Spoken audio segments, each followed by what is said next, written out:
Normally we're looking at three key areas. The first is the academic credentials of the student. So we would need to see that they've performed highly in their programme that they've done in their home country. So for example, in Kazakhstan we'd normally be looking at the GPA scale and looking how well they scored in their degree if they were going to do a postgraduate programme. We also need to look at the English language levels as well. So it's very important that a student has a good level of English so that they can keep up with the lessons and interact appropriately with their colleagues. So that's the second thing we'd look for. Just to give you an idea of typical requirements, we would normally look for an IELTS score of 6.5 for most of our programmes.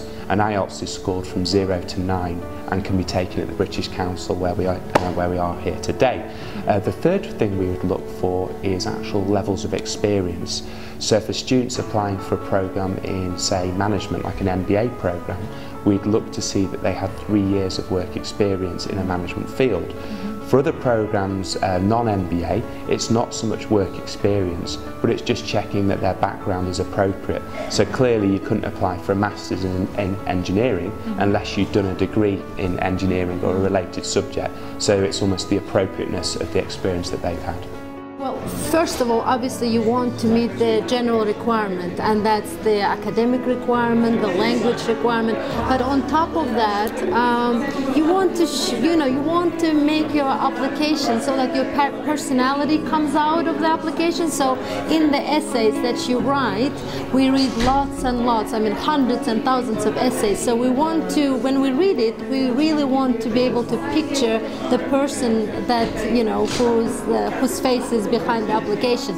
So what I would recommend is, to make it a very personal essay, so that we can already know, okay, this guy or this girl, oh, that's what she likes to do. This is what her personality is, because it's very important to match the personality to the course that they're applying. Obviously academic qualifications are important as well, to go hand in hand with English language qualifications.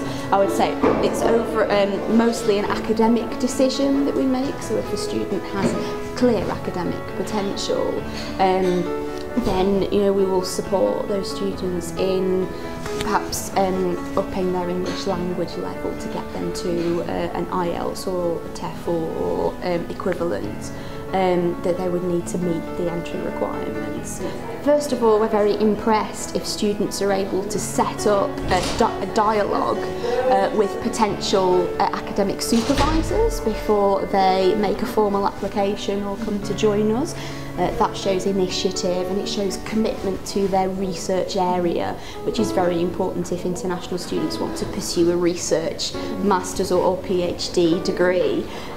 Showing that their academic background fits into their research proposal is very important. The originality of their research proposal, if they're proposing their own project to study at PhD level, and also being able to articulate how their research interests fit in with those of the university and how they fit our priority areas is very important. So do your research your institutions online, and be able to speak to how your background at postgraduate level and your interests can feed into those of the institution that you're applying to. I mean, the first and foremost thing is academic ability. And then we look at various different things after that. So we're looking for strong candidates, particularly for our universities. Entry requirements are, good school grades, or if they're coming to masters, then a good university degree. Sometimes for the likes of science, we're looking for they've done a science in their school, for example. So there might be subjects that they need to achieve, but good school grades is the first thing. And then we're looking for work experience or any sort of vocational thing on top of that. And English language requirement is important for us if you're coming from a sort of non-English speaking country.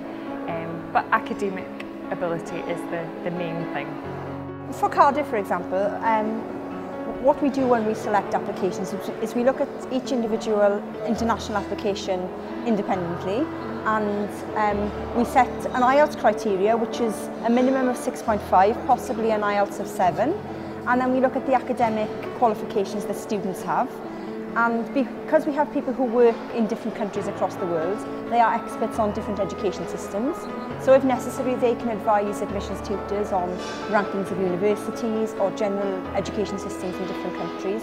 So the criteria we ask for is an IELTS or TOEFL recognised English language qualification and academic criteria, academic degree. If students want to study a foundation programme, for example, in the UK, then we look at their high school results. If they want to study a postgraduate course, then we look at their GPA from their university here in Kazakhstan. We only accept students who have high grades academically. We only accept students who speak English to an incredibly high level. And as part of the admission process, students are asked to submit a personal statement, and we examine the personal statement very closely to make sure the student has taken into consideration all aspects of the subject they've applied for, really. So if it's a professional course or a vocational course, such as law or medicine, we look to see that the student has thought about what it's like to be a lawyer or a doctor through their personal statement, through the experiences they've had. If a student is going for a more rounded subject, then we would look to see that they will make the most of themselves at university, and that's not only a stellar academic record, but also extracurricular activities such as sports teams, such as societies within their schools, such as volunteering experience outside of their schools as well. В первую очередь это предыдущее образование. В обязательном порядке все университеты обращают внимание на то, какую специальность получил студент, в каком университете, какие оценки получил, какой средний балл. В зависимости от того, насколько популярен курс, насколько он конкурсный, эти оценки могут быть как низкие, так и очень-очень высокие. Некоторые программы даже отслеживают уровень, скажем так, то, насколько успешно обучались студенты из тех или иных университетов. И это дает им на следующий год, на следующие несколько лет повод отказывать, например, выпускникам одних университетов и отдавать приоритет выпускникам других университетов. То есть для них важно именно то, как студенты умели учиться, как они умели достигать успехов именно в обучении. Это первое, основное преимущество. Но это распространяется, конечно, на университеты, которые находятся на вершинах рейтингов. Мы, например, достаточно серьезно относимся к тому, какой средний балл был получен как результат предыдущего образования. Неважно, если вы поступаете на бакалавриат, то какой средний балл в предыдущей программе. Если вы поступаете на магистратуру, какой средний. Аналогично и, соответственно, для PhD.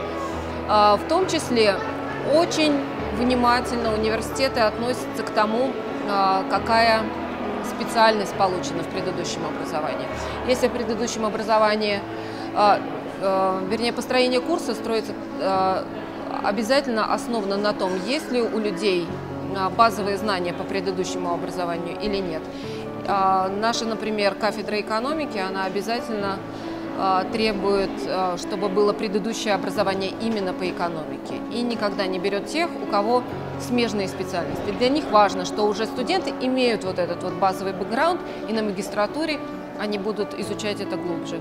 Есть какие-то кафедры, которые предлагают курсы как бы переходные, переквалифицирующие. В основном это связано с менеджментом, потому что понятно, что сначала человек может получить специальное образование и потом переквалифицироваться на менеджера.